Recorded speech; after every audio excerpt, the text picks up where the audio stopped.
So good morning. I want to welcome everyone to our education panel here. We're going to be talking this morning about the impact of remote learning. So welcome everyone, and as our guests continue to come in, we welcome you here. I'm Keith Sutton, Vice Chair of the North Carolina Black Alliance. I also serve as Board Chair of the Wake County Board of Education. Joined this morning by three outstanding panelists, and I'm sure that you will have a great time this morning hearing the discussion. I'll first start by saying we're going to have this is going to be a conversational session. No need to share our screens. We won't have any PowerPoints, but we're just going to have a good old-fashioned conversation and talk about the impact of the pandemic and remote learning on education and what we can do as elected officials, appointed officials, to improve education, particularly for Black students and other students of color in this upcoming post-pandemic era. I'm going to start with Dr. Catherine Edmonds. She is Deputy State Superintendent at the North Carolina Department of Public Instruction. She has a very broad education background. You all know her. She's familiar with this group and organization. She's been a superintendent in 2 districts in Elizabeth City and Bertie. She's worked with the State Department before and is back there. So Dr. Edmonds, welcome. Glad to have you back at DPI and glad to have you with us this morning. Good morning and thank you. I'm happy to be with you today. Look forward to the discussion. Thank you. Thank you. Javonia Lewis, the Honorable Javonia Lewis, is a community advocate and counselor in the city of Durham. Has been an outspoken advocate in Durham for public education and particularly parents for years. She's worked with the number of organizations, the local PTA, the Durham Committee on the Affairs of Black People, and in July of 2020, she was elected to the Durham Board of Education and continues to be an outspoken advocate for parents and students there in Durham. And so we are glad to have you this morning. And as a fellow board member, welcome the Honorable Javonia Lewis. Thank you. Happy to be here this morning. Thank you. We're also joined by Dr. Naya Hamlet. Dr. Naya Hamlet is new to North Carolina and to the Triangle. She is the newly appointed superintendent in Chapel Hill, Carrboro, started at the first of this year in January.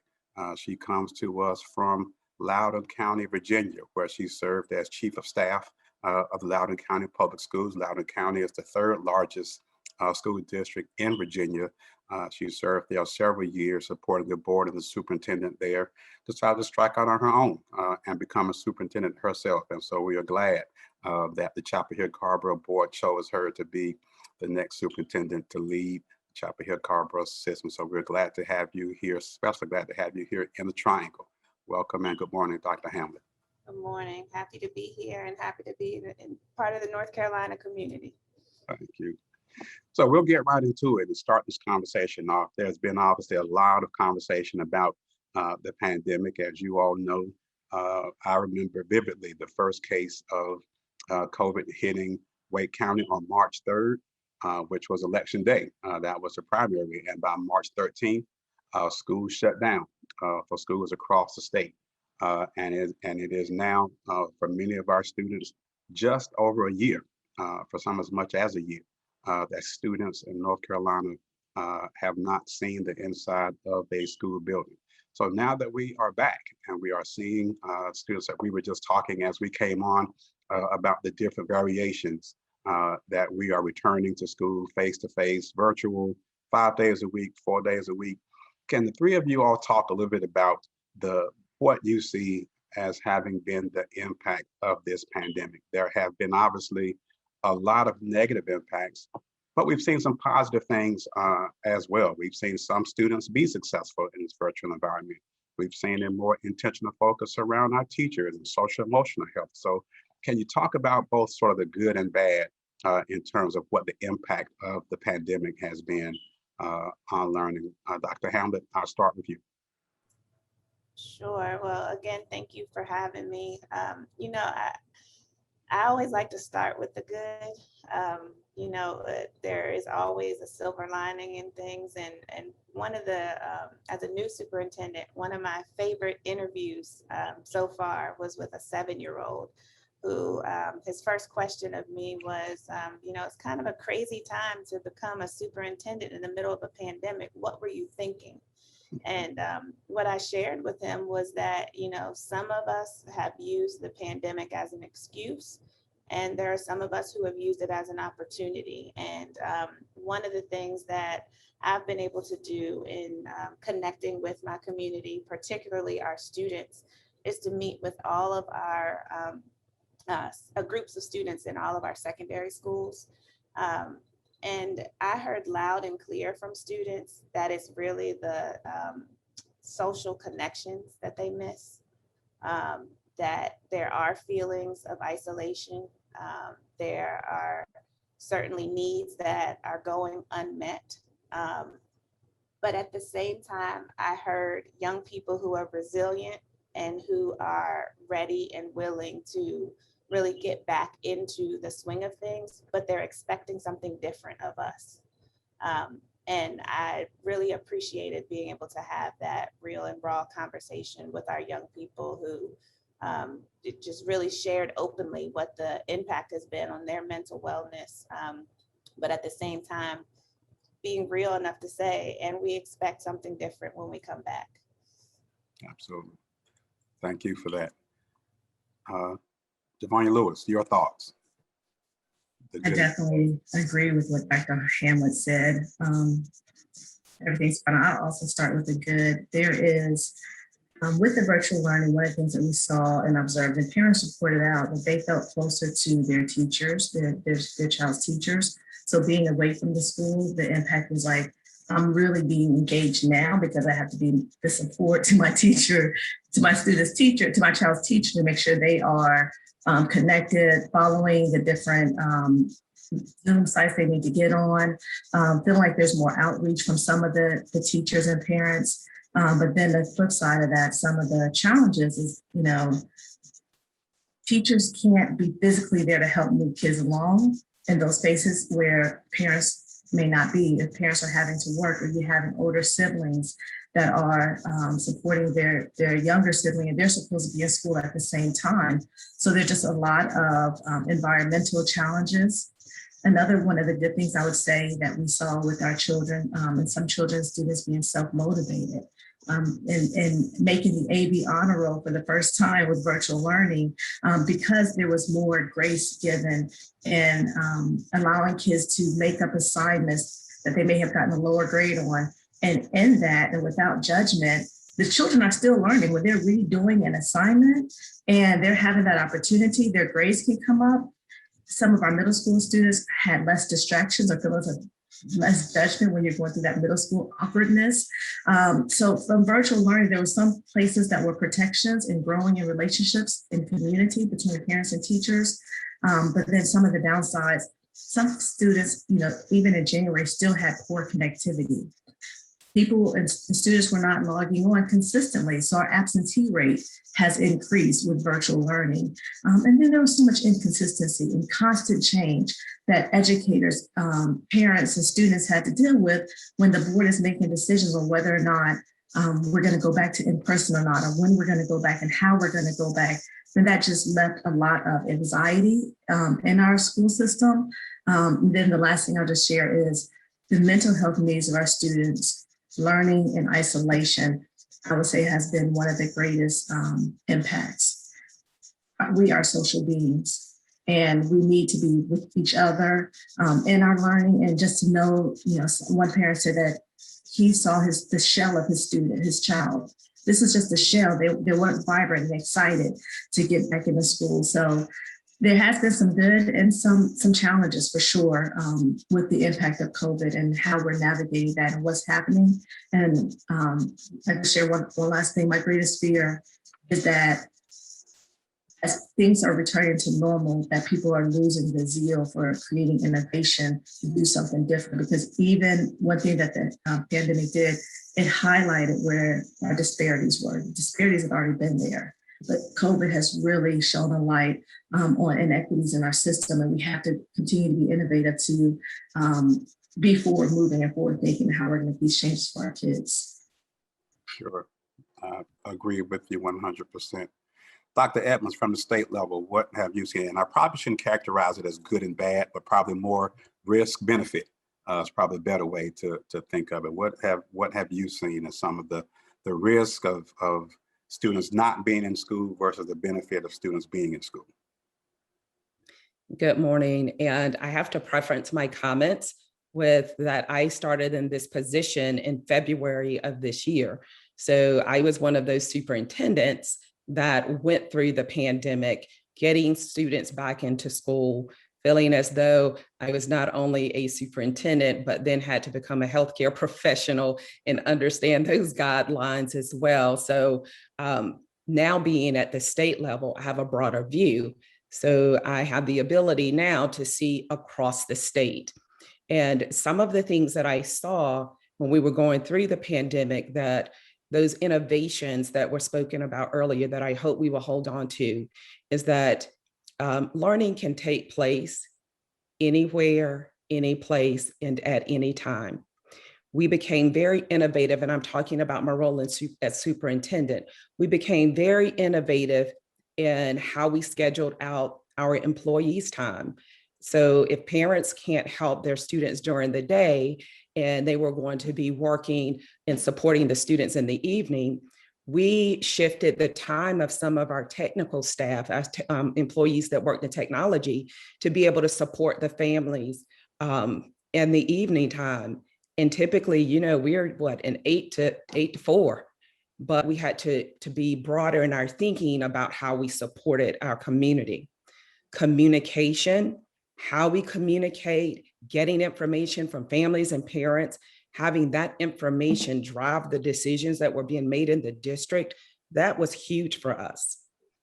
And so now I want to speak more broadly. There are so many pieces that I can talk about in terms of what went well, and then those challenges of something that we didn't think a lot about until the pandemic, which was, how are we communicating with our parents that don't speak English? Because that's access, that's an equity issue. If our only communication is through speech and written language, how are they understanding and how are we creating that access for them? So we saw that we needed an interpreter full time in any information that we shared out to parents. If we had town hall meetings, we had an interpreter there as well. And to see the parents' faces light up because they had access, they could ask questions. That was a huge piece for me. So now shifting to the state level and looking at what are those innovations that we can take out of this pandemic. We do not want this pandemic to be in vain. So what we do know is that prior to the pandemic, it wasn't good for every child. And so I hear people saying, oh, I can't wait for us to get back. Let's remember, it was not good for every child. And what we saw during the pandemic is that there are some disparities that were already there, and they were magnified during this pandemic. So when you look at those students with access, we got better at that, right? Because we had to have technology to be able to educate. But then when you look at those barriers around students being hungry, ensuring that those social emotional needs are met. But something else that came out of this pandemic is paying attention to our educators who have to take care of our students. They were impacted by this pandemic. They have some experiences throughout this pandemic that were not good for them. And so paying attention to how do we help those that are helping the children is something that we need to keep in mind as well. And I can go on and on. So I'm going to stop there so we can move to the next question. And I'm sure I'll be able to put some of that in there as well. We're going to talk about innovation and a number of those things, social emotional health and all. Let me ask you all this, and I get asked this question often.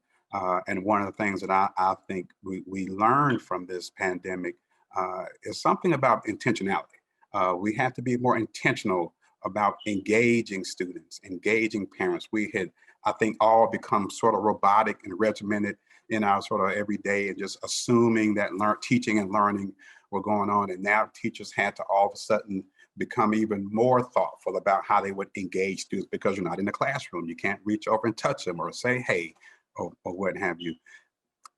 With all that being said, how do you think students will recover? I often get asked that question, that, you know, they talk about learning loss. And I think we have to frame the discussion not so much around learning loss, but a loss of learning opportunity. Because as you all touched on, some students struggle, some did well. So do you think our students will recover? Dr. Edmonds, I'll start with you. And I do think our students can recover, but as with everything, what's the amount of time do we have to get that work done? And how intentional are we going to be with that work? So it's one thing to say, yes, it can be done, but it's another thing to say, what does that look like? And what's the time frame? If we continue to do what we did prior to the pandemic, our students will continue to struggle. But if we look at when we bring our students back and we address that social emotional side, we're going to have to address that piece, because if we do that, if we only address the academic side, we may not see the results that we want to see. And having some way of identifying, having some type of formative assessment where you can see where students are and be very intentional about the supports that we provide. And students can't stay in the same group. Oh, this is where you were when you started the summer, so this is the group you're staying in. We have to start thinking about, how do we measure that learning along the way so that students are not staying in one place? If I can learn a concept and I'm good to go within a week, then let me move to the next thing. But we've got to think very differently about how we provide support. And when we were in virtual learning, what I saw was the teachers that did great work during the school when we were face-to-face, they started thinking about, how do I do this work differently?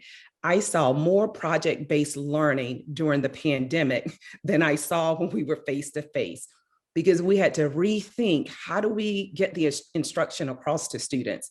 And so teachers were thinking about, how do I make this real to each student in my classroom? And they had these 15-minute sessions each week with the students, to talk with them individually. How are things going? What are you interested in? So they were being so intentional, but that's what we're going to have to do as we're moving forward. So do we think it could happen? I think it can happen, but we have to be intentional about the supports we're providing students.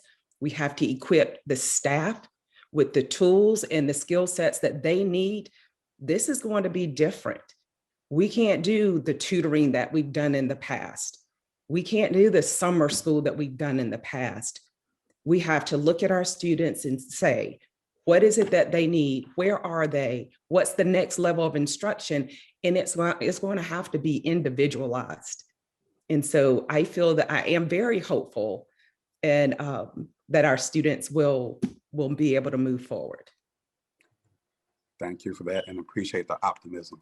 Absolutely. Board Member Lewis. Yes, I am also very optimistic, because I know the resilience of our children. And when you speak to Black students, I know the resilience of Black people. I love what Dr. Edmonds said earlier. Learning can take place anywhere and anytime. And that's one of the things that we had to be innovative about. So what's going to make a difference for our children, and how are they going to do it? Is one, realizing that learning loss is not a deficit of our child that happened over the course of the school year. It's about the time and the opportunity. I think you touched on that, Honorable Sutton. It's about the time that has been lost. So how do we build back into that time? Well, one is like, are we looking at Saturday Academy? How are we doing our summer camps? What are ways we're going to reach kids and be project-based? And also in that individualized time, what I saw happening is more small groups. That goes back to, we have to individualize for our children. We need more resources as far as educators in the classrooms. across student support services. As we have more personnel, that gives more opportunity to do individualized treatments for each of our children. There has to be also, what we can't lose in this resilience, knowing that children can learn anywhere and anytime, is integrating the family in the process as much as possible.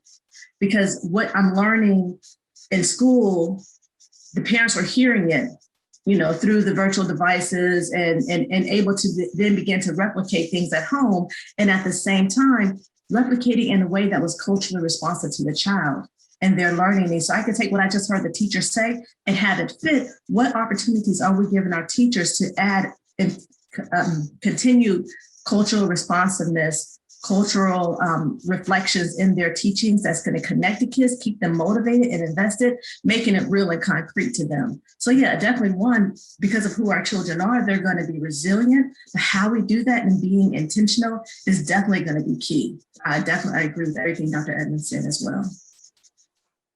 Thank you for that. Dr. Hamlet, what do you think? Can our students recover? Absolutely. I think first and foremost, we start with safety of all of our students, and that's not just the physical safety. That goes back to that social, emotional, and mental wellness.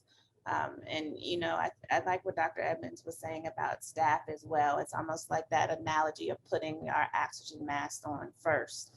The morale and durability and resilience of our staff is equally as important to ensure that our students have what they need to recover. And then I can't talk enough about the mental health and the wellness piece. I think here in Chapel Hill Carborough, we're really focused on expansion of our school-based mental health services to meet the needs of our students and our staff, because I believe that the residual impact of the pandemic will likely last longer, than the pandemic itself. So we can't forget that adverse childhood experiences or even social media and, racial trauma are things that have been negatively impacting our students for quite some time. So, of course, those issues have been exacerbated by the pandemic, but we certainly have work to do, and we owe it to our students and our staff and our families to be equipped to really meet their needs with the support of the broader community. And as it relates to learning loss, and I agree with you, I don't really believe that learning has necessarily been lost. We learned a lot. Our students learned a lot. Learning was certainly disrupted. But, and here we're really focused on extended day, week, and year programs to curb some of those losses by really accelerating learning. So we're really looking at trying to take a holistic view of our role, the school system's role in students' lives, and ensuring that, we're providing students and families with the tools that are necessary for our young people to truly be college, career, and life ready, not just, trying to recover, if you will, from what has happened over the last year, but really pushing our students forward. And I think, that learner-centered approach to the deeper personalized learning that was just spoken of, I think that gets at that anytime, anywhere learning. And then those learning opportunities, they have to continually amplify student voice and have to be authentic and community supported. So if nothing else, I would just say the pandemic and remote learning has certainly taught educators and students and families a lot. And we just have to move from traditional teaching and learning practices to, learning opportunities that truly connect to real life in a welcoming and affirming environment. And I'll just go back to what I said when I met with the students, particularly our Black and Brown students, they are expecting something different. When I look at the data in my school system with the students and the families that chose to remain in the remote learning environment, it's overwhelmingly our Black and Brown students.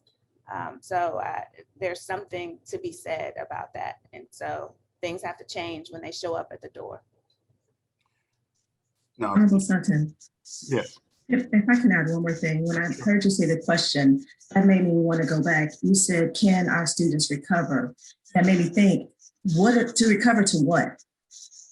And I think that we have to have that conversation as a community of what recovery and thriving looks like for our children. We need to have a baseline because, again, we can't go back to the way things were.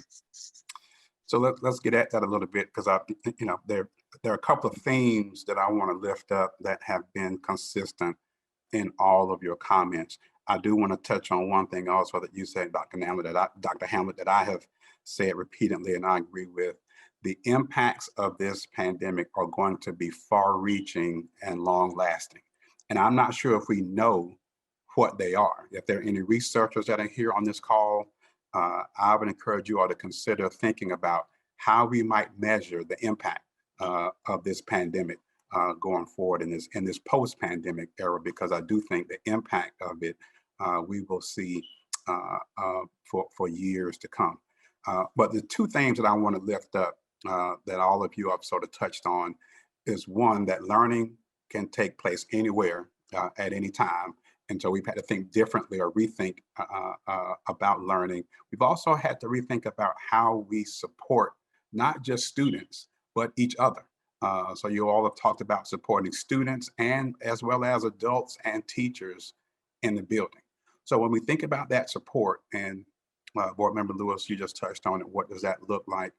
We are going to see a massive amount of resources that have already begun to come in the state in terms of financial resources, but thinking about time, innovation, and the dollars, and for those that are in elected officials and making decisions about budgets. For example, we've seen here in Wake County almost $200 million in both CARES money and ESSER 2 and 3, and these are the federal pots of money that are coming into the state in terms of coronavirus relief. And we've not even received the most recent package, ESSER 3, which was just approved in March, which would be another huge chunk of money. So we will see massive amounts of money coming into the state for local districts and education. Talk to us a little bit about how we think about that innovation, and what do we do with those resources? How do we invest this money? What are some of the innovations we need to see? What are the goals that we need to get to when we think about how we spend and allocate these resources, and allocate these resources equitably, in an equitable fashion? Dr. Hamlet, I'll start with you. Sure, and not to oversimplify it, but I'll be brief. And I know I probably sound like a broken record. So we're planning to use the majority of our funds with and expanding those mental health services that I spoke of. So, our SDL resources, investing more in restorative practices, which is something that we've been investing in for some time. Creating Dean of Students positions for our high schools, where we can have some more support for students in the development of social and academic efficacy for our high school students, and then increasing our hires of mental health specialists.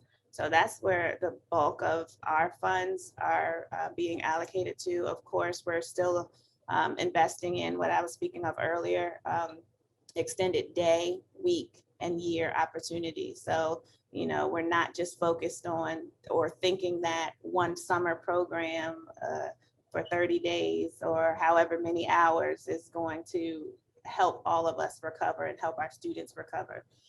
So we're looking at extended day, week, and year opportunities, investing in additional elementary math and literacy interventionists, really, again, though, from that acceleration approach, not a remediation mindset.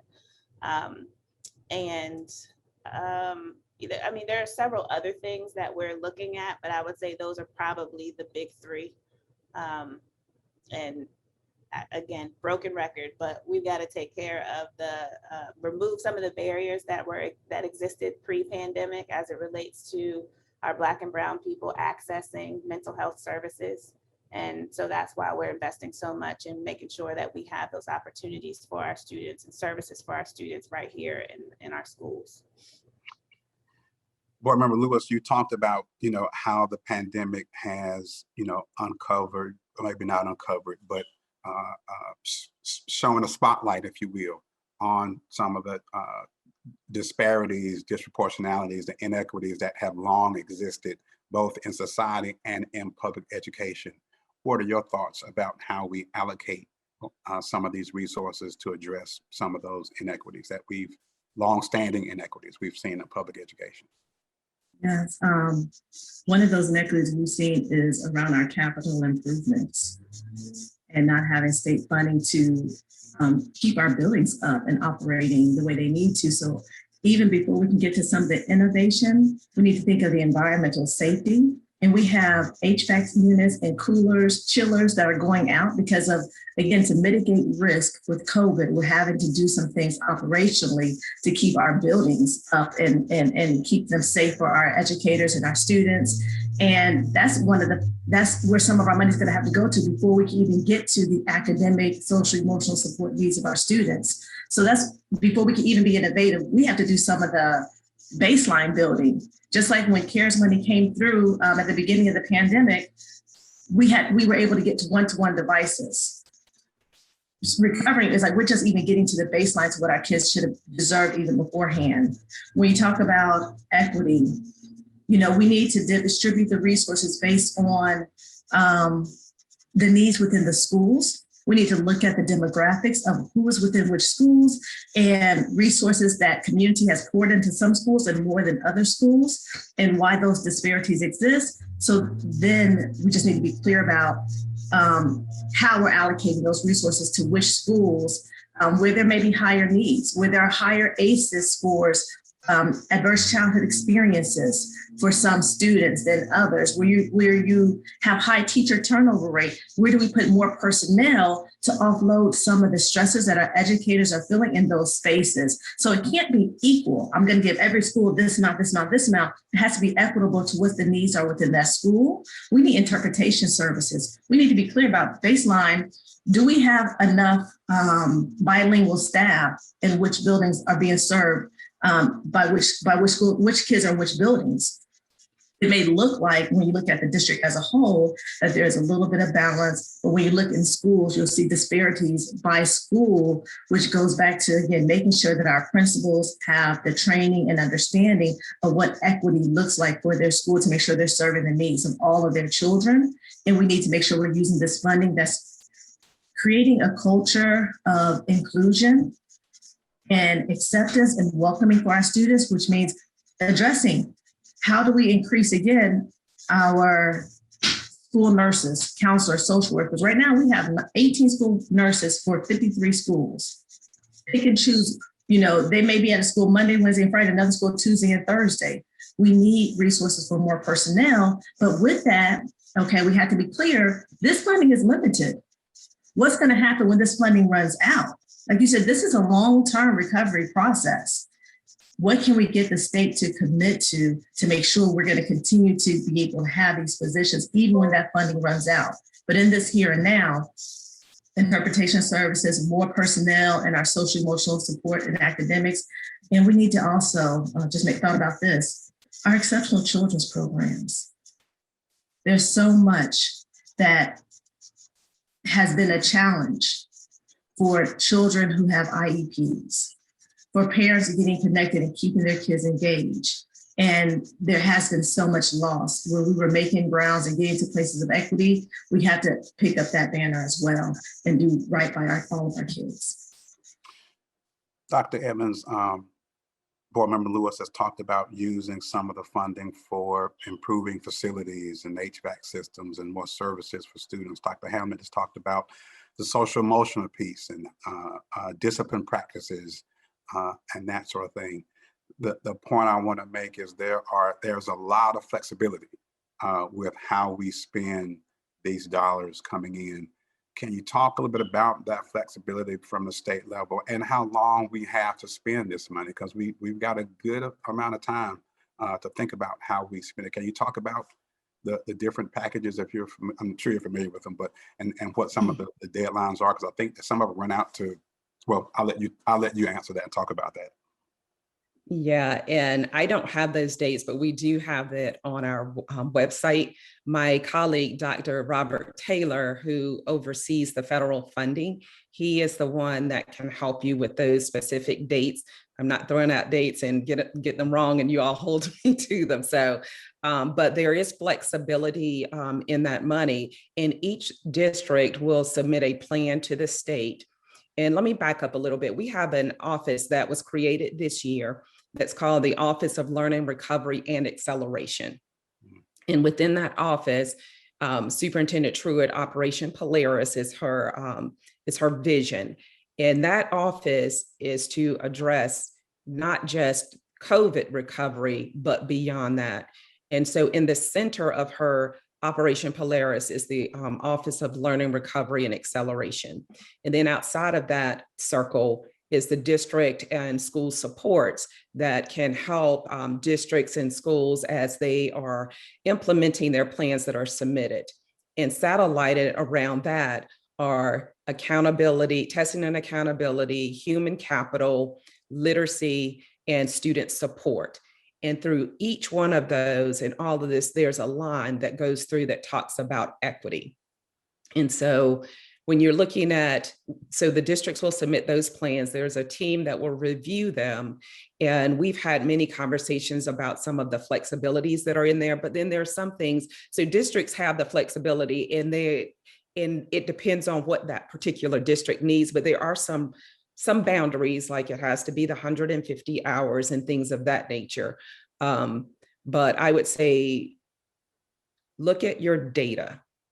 Your data should drive the decisions that you're making. So when we look at the groups of students or the disparities, look at those students who through this pandemic has been most impacted. And so when you look at your data and you look at those subgroups, what do teachers need to know and be able to do to support the students? What skill sets do they need that may have a gap in their learning? Because this is something that we've not experienced before. We had before when students were behind. And in some districts, we struggled with that. We have some districts and some schools that have been continuously low performing. So now put on top of that, the pandemic and the loss of time to learning through COVID. And so when you're looking at those monies, what does your staff, what do they need to know and be able to do to support the students in this accelerated environment, not doing the same things that we've done in the past?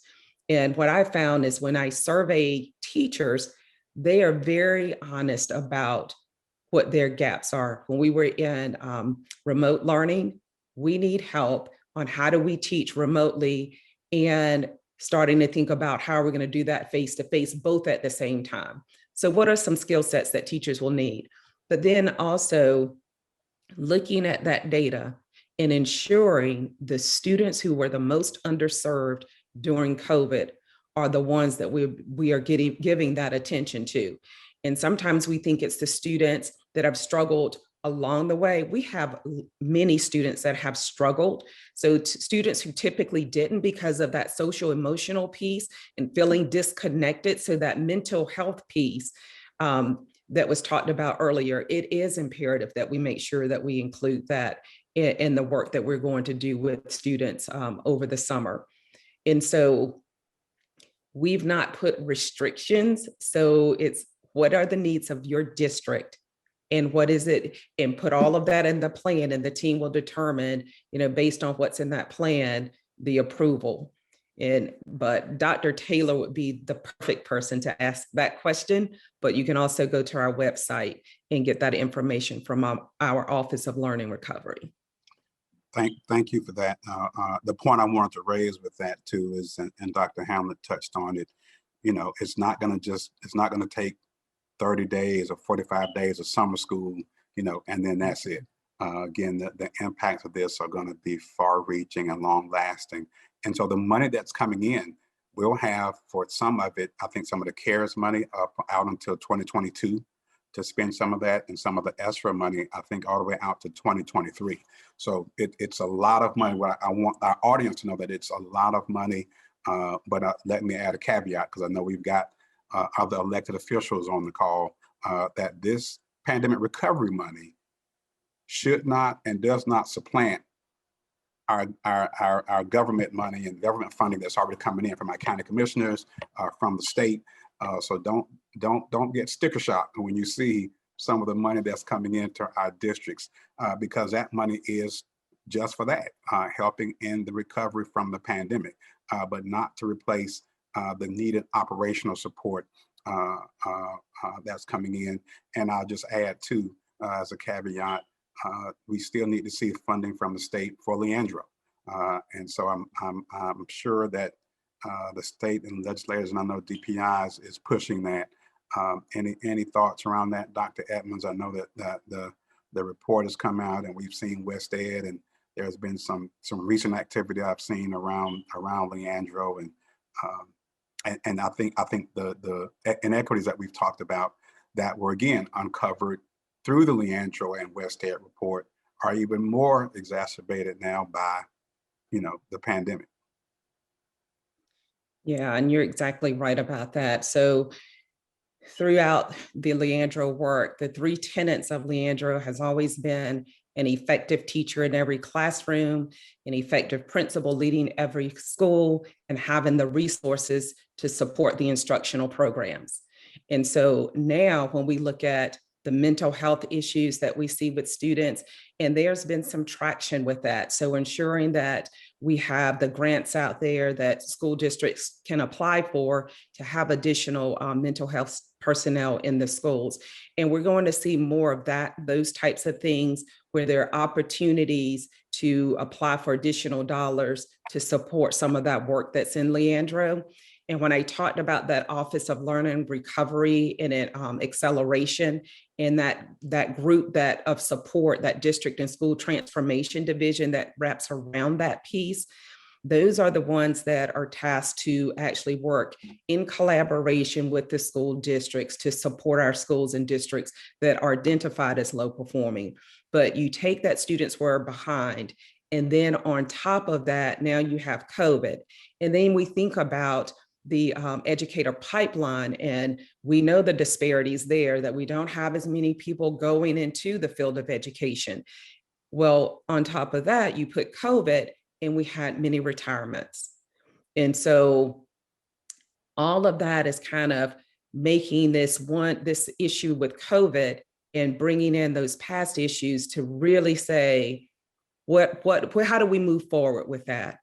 And so having those effective teachers, the effective principal, but also thinking about how do you grow your own within your school district? How do we increase the educators of color to reflect the populations of students that they're serving? If we didn't think that that was important before, imagine where we are right now. And we knew that was important before. Now moving forward with COVID and the disparities that we see, and we know we have to do accelerated learning, I think all of those pieces are going to play an important part in the work as we move forward. So when we look at Leandro and we look at COVID, it's no way to separate those two things, because we're going to have to address those together. And we're going to see, and this pandemic has magnified those issues that we saw before with Leandro. Thank you for that. One of the things that has always over the years made this education panel one of the ones that's always sort of packed out and we run over is because of the interaction that we've had with the audience, and the questions that come from the audience, and the audience gets really engaged. And so, obviously in this virtual environment, we don't have the same opportunity to interact in the same way. But if any of you all that are here, if you have questions, put them in the chat. I will see them and I will relay them to our panelists. One question that I just received in the chat, and I'll pose this question to you, Board Member Lewis, because you have been a staunch community advocate, particularly working with parents and the community around public education.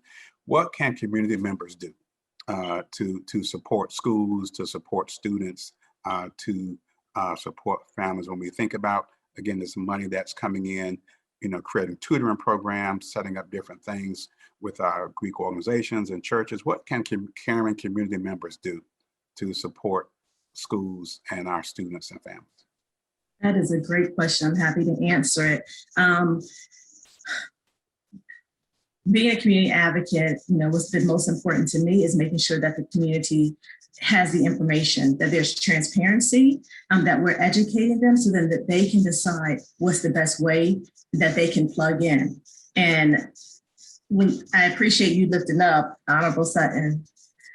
This money's coming in, but it doesn't go far.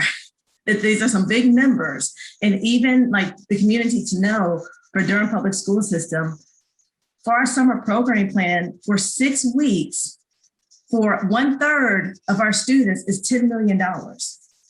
We're not even able to bring in, the whole capacity. We know that half of our student population has at least one failing grade right now in the third quarter. That has increased.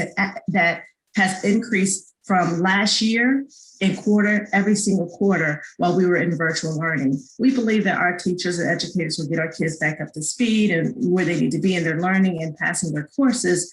But just realize one thing is important, that the community understands the gravity of what we're dealing with, what we're being faced with, and that when we're saying this money is coming in, and this is how it's advocating, it can't be the same type of tutoring as before.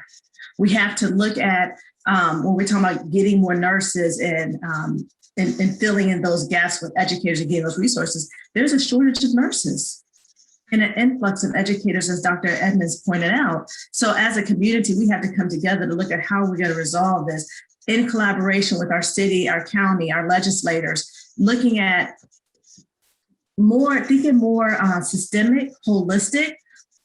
What can our legislators can support that's going to increase that pipeline, such as free tuition for community college? Those type of things feed into us being able to create our own, offer opportunities for our TAs to become full-time teachers. And also, we have to look at the programs by which they're coming out, because one thing we're seeing is even when they come out of their educator program, they get their barriers to certification and standardized testing. And what does that mean? Looking at those programs and what we can do to support more educators of color coming into our schools, being a reflection of who's in our schools right now. So on top of what's happening when they're coming through their certification programs, we're having to pile on a lot of professional development along the way. So what can we do to help to offset that on some of our schools to occur as they're coming through their program, to create that type of emphasis? What our communities can do, again, being educated about what the issues are, being available to create the plans, to have this, knowing that we have the solutions and knowing how can we integrate what we're doing to work with the school, because it can't all be on the backs of the school system. Where there are youth in the community, we have missed out on things such as parks and recs. Our libraries have been closed. What can we as a community do to create safe spaces and opportunities for our children to explore, to learn? Because again, I think this is a theme. Learning can happen anywhere and anytime. So using that model and going forward, how can we, bring solutions to the table together and look at it not just being on the school, but how can the community work and just being aware of the information. I got more to say. I'm gonna stop there. Thank you. Dr. Hamlet, there are certain groups of students that have been impacted differently and that we've thought about how to serve differently during this pandemic. For example, our K-3 students, we've tried to make sure that they were back in school early and often because we felt like they needed that face-to-face instruction. Our spec ed students, special needs students, the same. Also, students have been impacted are our seniors. Can you talk a little bit about the resources and services needed for our seniors? Some seniors have done well, others have struggled, and they don't have another opportunity or chance to come back. So what resources and services are available for seniors? And this is a question that just came in from the chat. Sure, and I don't know if everyone's data is similar to ours. I would guess that it may not be. What's interesting is here in Chapel Hill Carrboro, when we look at our what we call learning commitment survey data, basically the students and families who made choices to return to in-person and those who did not, basically the higher the grade level, the more students chose to remain remote here in Chapel Hill Carrboro. So at 12th grade, at the senior level, I believe it was over 66% of our students chose to remain in remote learning. I've heard comments such as, well, it's just a wash, you know, we've spent this much time at home, why return now? So I say all of that to say, really trying to provide those opportunities to reach our students who are preferring at this time to stay at home and stay in the remote learning option, but still giving those opportunities in school for extracurricular activities, for like learning pods, all in-person office hours with our teachers and our staff, providing those, again, social connection, opportunities for social connection.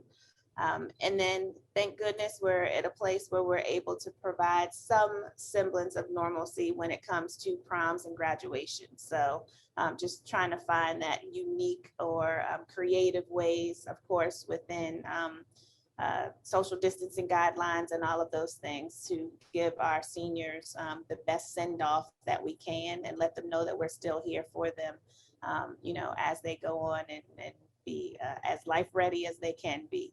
And so we're just pleased that we have the resources to do some of those things, recognizing that, like I said, the majority of our seniors did choose to remain in the remote learning option.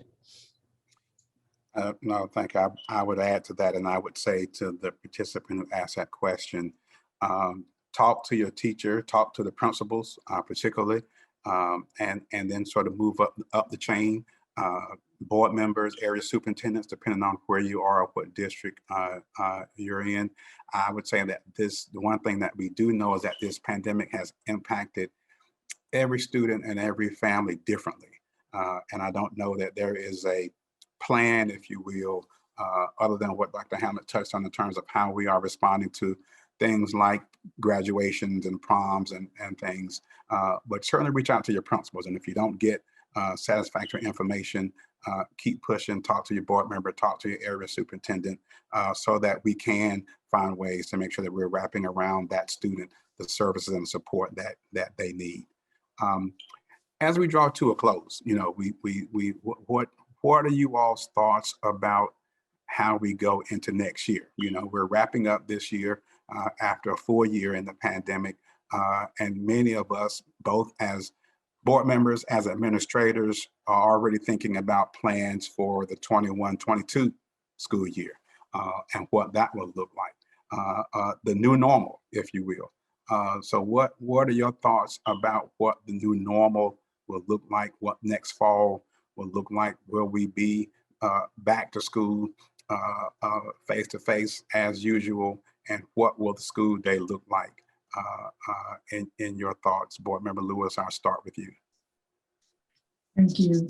And just to touch on the question of the seniors really quickly, one of the things that we also have is credit recovery in our school district for our seniors who did not do as well, to make sure that they meet that place of graduation. And evening classes, again, being flexible with what the students' needs are. Definitely talk with your teachers, principals, and finding out how to make sure those needs are getting met. Going to your question, yes, definitely looking at 21-22. As you shared at the beginning, I was just sworn in to the board July 2020 in the midst of making these decisions of going back to school, being in a pandemic. And I just thought, I just wanted to help elevate parent voices and bridge parent educators and fight for equity. And here I am in the middle of a pandemic, making these tough decisions, but being very thoughtful about that, and have been doing this all year. And it's been agonizing. There's been sleepless nights, you know, trying to hold this space and this balance. And some of the things that's coming out of Durham as we're preparing, one, because we've had the opportunity to begin in-person instruction in the fourth quarter, we now have a model of what it can look like coming back in person for all of our students who want to come back. And then there are some families, like you said, who have done well with virtual learning. So we also have an Ignite Online Academy so that people can remain virtual if their kids did well and want to stay virtual. And also for those who still don't feel as safe.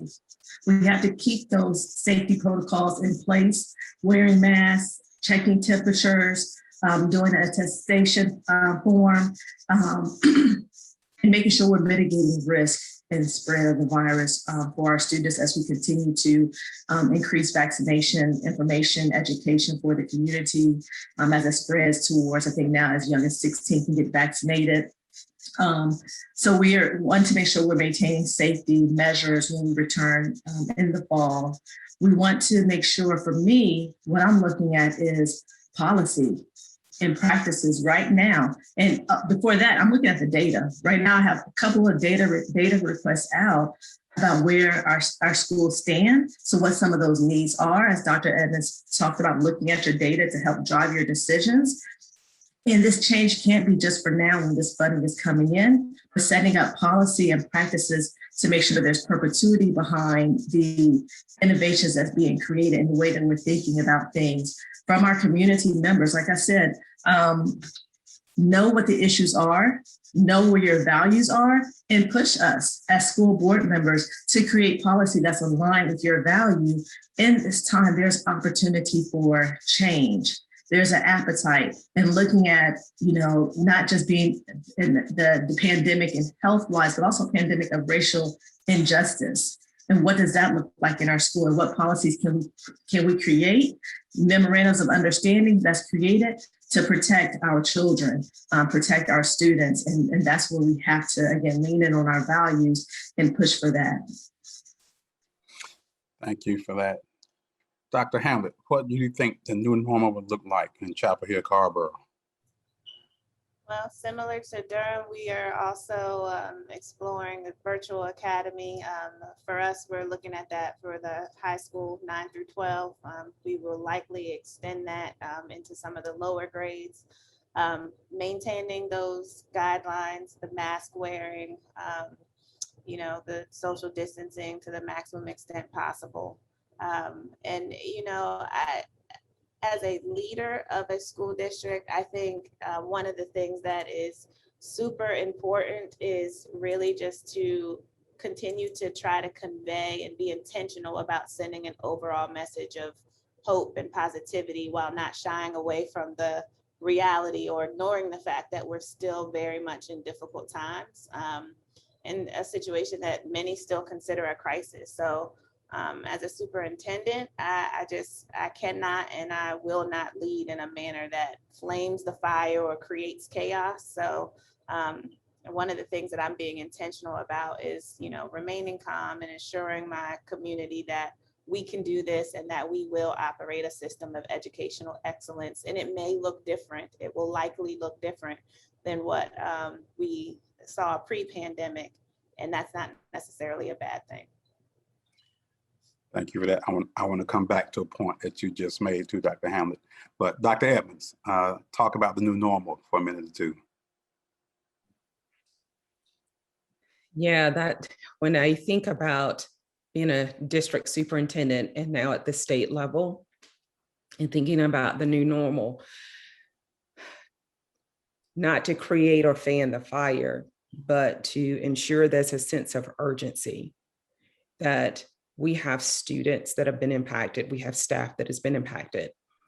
How do we provide the support that's needed and give the tools that are necessary to move forward? And when I look at more broader at the state level and we talk about the new normal, we've been looking at licensure, testing and accountability. What's the impact of those pieces? So in this conversation, we've been pretty much focused on the students, the districts, but how do we get that preparation piece? So those folks that are going to come into our districts and looking at what is the test data that we're using moving forward, what are the right pieces to pay attention to? So when I look at the new normal, I'm looking at that piece that learning can take place anywhere, any place, anytime, but prioritizing that face-to-face instruction for those who have seen some disparities, who were not successful with the online learning using the technology piece. But also the piece about the buildings, how much attention have we had we have that at the local level, but to have the state level looking across all of the state to say which buildings are in disarray, which ones need support, how do we better support that piece? So when I think about a new normal, it's going to be that data piece that's really going to push what that new normal looks like.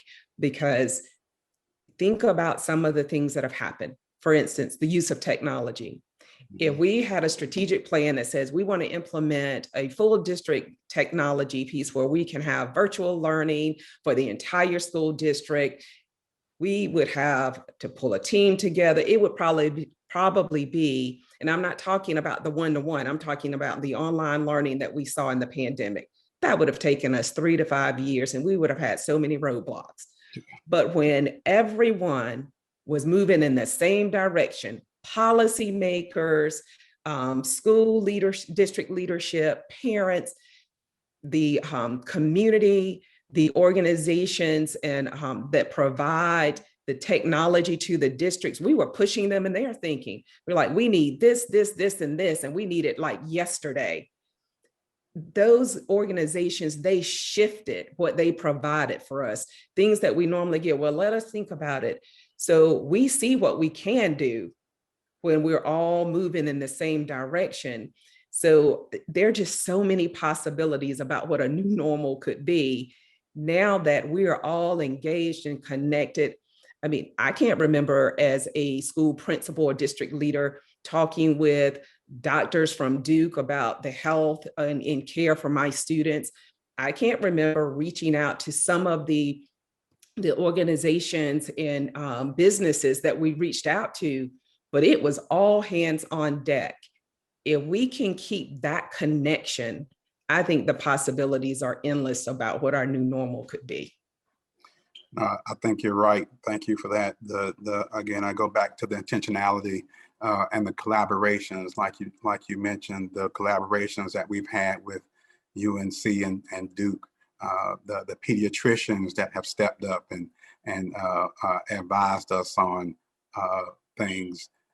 When you think about the number of devices, hotspots that have been distributed across North Carolina into areas that at one point did not have or had spotty internet services, the number of meals that we fed, not only to just our students, but members of the community during the pandemic, because a lot of districts stepped up and provided meals to students and families and required no ID or anything. If you needed a breakfast or a lunch, districts gave families breakfast and lunch. And so we fed millions of students when the pandemic first happened. Those are the two main things that we as districts and the state focused on: child nutrition and engagement and connectivity. And so the state and all districts, I think, just need to receive an ovation, a standing ovation for the work that they did. I want to close, and I want to say, first of all, thank you, the three of you, for your time today and for participating in this panel. But more importantly, I want to thank you for your leadership. I have watched all three of you from a distance over this past year and through the pandemic. And I can say to any of us that are in these positions, leadership matters. Leadership matters, and leading during this pandemic is not for the thin-skinned or the soft or faint at heart. Leadership matters, and so I appreciate the leadership that each one of you, a couple of you thrown into the fire in the middle of the pandemic. And so thank you for your leadership. In closing, take about a minute to provide some closing thoughts about how you have sustained yourselves as leaders, and any tips or thoughts that you might provide to the other leaders that are listening to this call, both elected officials, appointed officials. Again, how have you sustained yourself as a leader, and any tips or thoughts that you might provide or suggest? 1 minute each. Dr. Board Member Lewis, I'll start with you. We're talking about self-care, right? Self-care, exactly. Yes, That's an important part. How have you sustained yourself, and what self-care as a leader? I connect with nature and making sure that I'm getting sunlight and fresh air daily. I have 3 boys, so they keep me very active, and just maintaining that balance. Coming into being an elected official in Durham has been an incredible experience, especially with the number of people of color in leadership, but in particular women leaders in Durham, and connecting with them. So there's been a group that connects bi-monthly to just breathe and talk and share about the challenges we're experiencing, to laugh about different, things, to keep, using humor to keep that, to keep ourselves healthy and whole through this. It's a lot. Sleep is important as well. So although I sometimes want to work and burn a candle on both ends, making sure that I am resting, having a good nutrition and exercising, and then connecting with other like-minded individuals. It's just definitely been an honor to serve. And I'm amazed that it's already been 9 months. And I'm like, this is a 4-year term. I got so much more work to do. So just again, recentering and focusing on what the values are that I bring to the table, that I'm hearing from the community, and how we can again affect change and keep that urgency. So much Dr. Edmonds said, I want to snap and stamp, yes, things happen and change in a short amount of time. So how do we keep that urgency? And again, systems level impact for systems level change, it has to happen. And we did it before, we could do it again. We just have to keep that urgency and make it matter. Leadership matters. Thank you for this time. Thank you. Dr. Hamlet, leadership, your thoughts and how you sustain yourself. Yeah, well, I'll tell you, one of my mentors who I know you're familiar with has told me so I'm in month 4. Who's counting? I'm in month 4, but around month 1.5, maybe 2, I received a phone call from one of my mentors, and he said, slow yourself down. And that's when I started to protect my time, my space, my energy, getting out and getting fresh air. There were, up until that point where I had to face and have that real conversation, there were days where I would be in my office for hours and hours on end and looking outside, so slowing myself down, taking time to just get fresh air, take a walk, listening to some of my favorite music, and then protecting my time. So I've really tried to block out time on my calendar where it's designed for me to get work done, but it gives me that opportunity to slow down and take a breath. So I would just say, yes, absolutely, leadership matters. And, it's interesting, when I received that phone call, my response was, but the children and the families, and the staff don't have time for me to, don't have time to wait for me to learn and, get acclimated into the community. So I still felt that, as you said, sense of urgency, but just as you guys can see, I'm struggling through it. But trying to just slow myself down. Well, you got 3 new people that you can call on now, but you got to balance. If you're going to stay there, you got to balance. Yes. Dr. Edmonds, leadership. I know you know a thing or two about that. Yes. So I'll go back to my time in the district during the pandemic. And the piece that really hit me was there were nights that we were staying up, and that was the staff staying up 24 hours. Like, we didn't go to sleep because we're preparing for the next day, and we would have a meeting like at 8 or 9, and we had to get materials together. And I did town hall meetings with each of the schools, and a teacher cried and said, I want to do what's best for my students, but I'm so stressed. It was at that moment that, as the superintendent, I intentionally said, we've got to do things differently. And so we had a day, and this was when we were full remote. We had a day that we called Feel Good Fridays. And I had a psychologist that came on and did work with me, the central services staff, and the principals, so the leadership. And when I would meet with the principals, I started meeting with them one-on-one for 15 minutes and helping them set personal goals. Like, you need to turn this off. Your goal is that you're going to turn it off from 6 to 8 and be with your family. And I would check in to make sure they were doing that. So they started doing that with their teachers. Well, I wasn't doing it. And they were like, hold on, Dr. Edmonds, you've got to practice what you preach. You're our leader and we need you. And so we had those Feel Good Fridays, and we had folks that would come in and give us tips. And even the psychologist that worked with us said, he would send me an email, are you breathing? Are you taking time?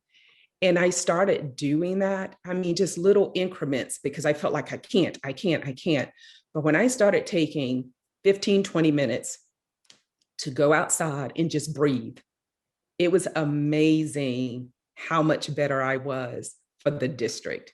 And so now in my role, I try to make sure that I'm taking that 15 to 20 minutes and sometimes more, but to be able to breathe, to maybe do some light activity, but understanding that you have to take care of yourself, because if you don't take care of yourself, you cannot take care of others.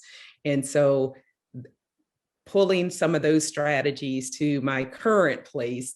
So I'm doing the breathing exercises, starting to look more into meditation, just kind of how do you get your mind to stop? It is so hard to stop thinking and just take a minute. And when I first tried it, I was like still thinking about, okay, what do I have to do after I stop this exercise?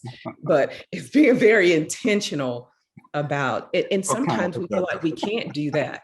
Sometimes we feel like if we take time for ourselves, that it's being selfish. And it's really not being selfish. If you are not in good health in mind, body, and spirit, then you're not good to anyone else. And I keep thinking about that question that you asked about the new normal. And I think this is the piece that makes me a little anxious, is that I'm so worried that we're going to go back to what we've always known to do and what we've always done. And I have to tell myself, just calm down, just breathe. Let's look at the data and let that drive us. But that's probably one of my biggest fears, is that we've learned so much and we're going to go back to what we've always known. Yeah. So thank you all for sharing. Thank you for sharing the personal side, and thank you for being vulnerable. On behalf of our chair, the Honorable Senator Valerie Foushee, our Executive Director, Courtney Crowder, again, thank you all for participating. We very much appreciate you, and thank you for your leadership. For participants, thank you all for tuning in and spending this time with us talking about the pandemic.